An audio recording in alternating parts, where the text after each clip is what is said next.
I'm in the process of making sure that my brake pedal travel is as short as possible.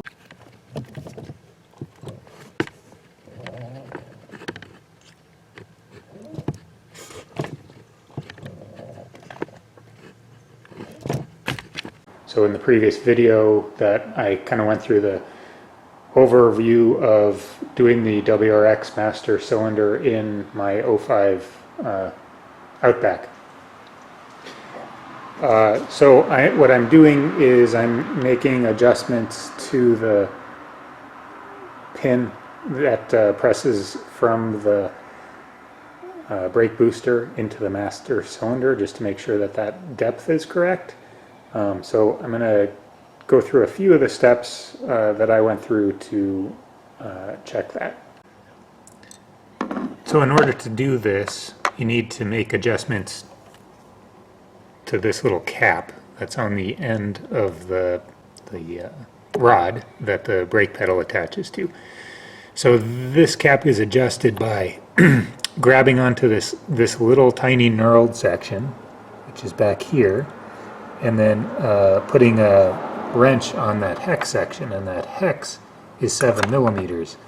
But the problem is, maybe I can make this kind of clear, the knurled section is recessed into the master, so it's really hard to get to that as it is.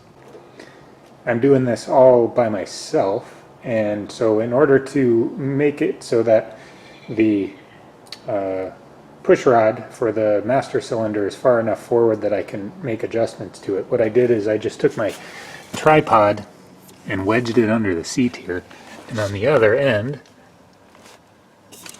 I made it long enough, here's the end of it, to press on the brake pedal. So what I do is I push on the brake pedal, put the tripod leg on it.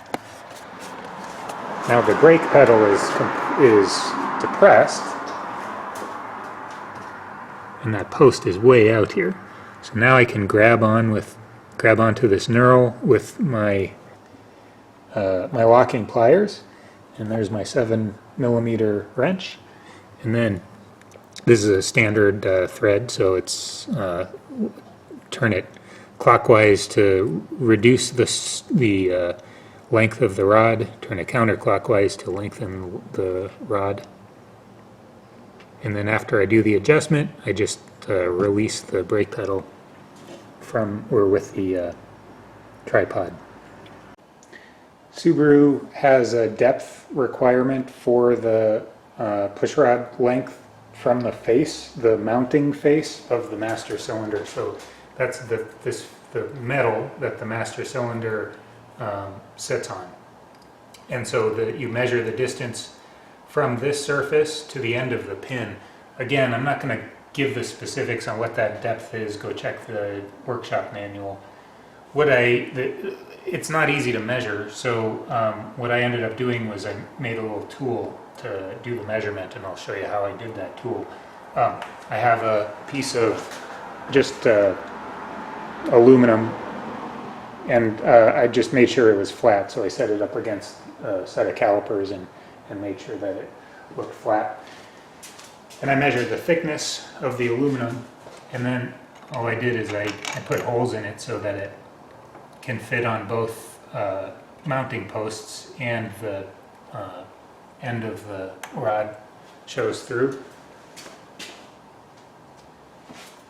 And then I just used the nuts that mount the master cylinder on and screw those on. And so now we basically have kind of a simulation of the master cylinder itself. And I just did hand tight.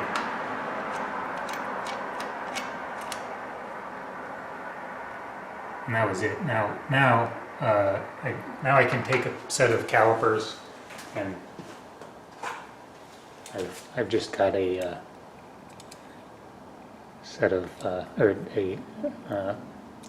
digital caliper, and this caliper actually has a foot that you can mount to it.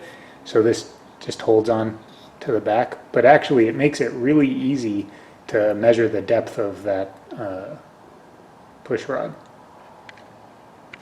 So what I can do then is just make sure that the feet are flat against the aluminum plate, and then bring the little measurement post on the caliper straight down. And then I know the displacement of the end of the push rod plus the thickness of the plate itself is the offset that the owner's manual suggests the distance that this post stick out. The other little tip, there is a little free play in this post, so make sure that it's pressed all the way back. So that's measurement of the post. Make sure it's at the right place, so that it's minimizing the amount of travel that the pedal travels before the master cylinder starts to activate. The project is all wrapped up.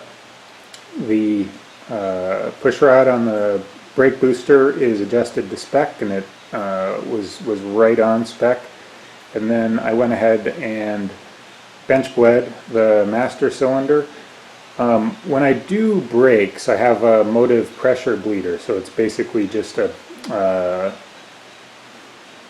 can that you fill with brake fluid, and it pressurizes the brake system and feeds the master cylinder.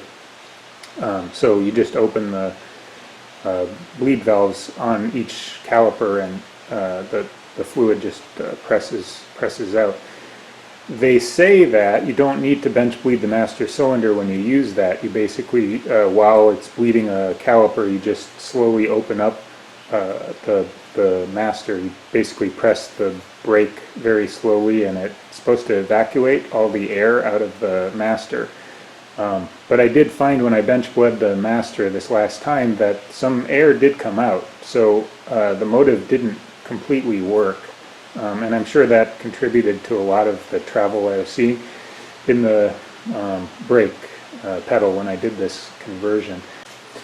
When you do the bench bleed to get all the air out of the internal passages of the master cylinder, the cylinder is supposed to be level, but in situ in the car, the master cylinder points up at the end, so it's not completely level.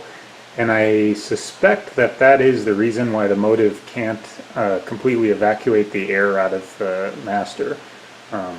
But you know, bench bleeding, obviously take the master off of the car, put it on a bench, and that does absolutely evacuate all the air. And that seemed to make that, and there was a really minor adjustment to the piston in the booster, but it was pretty small. So I think the big thing was bench bleeding.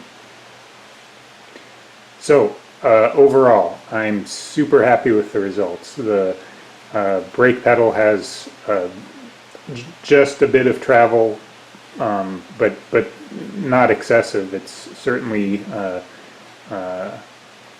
in line with what I have on other cars.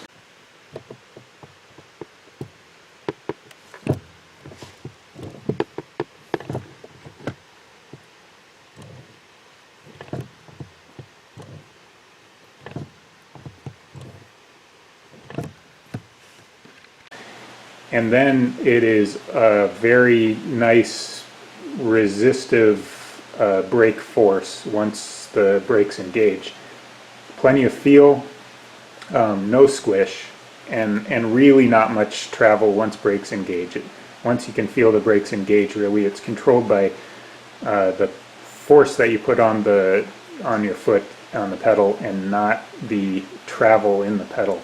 So it's, in my opinion, it's perfect. It's exactly the way I wanted it to be, and it feels far more sporty and more confident. So this is an upgrade that I definitely suggest folks who are looking for a little more sporty feel out of the brake pedal can do.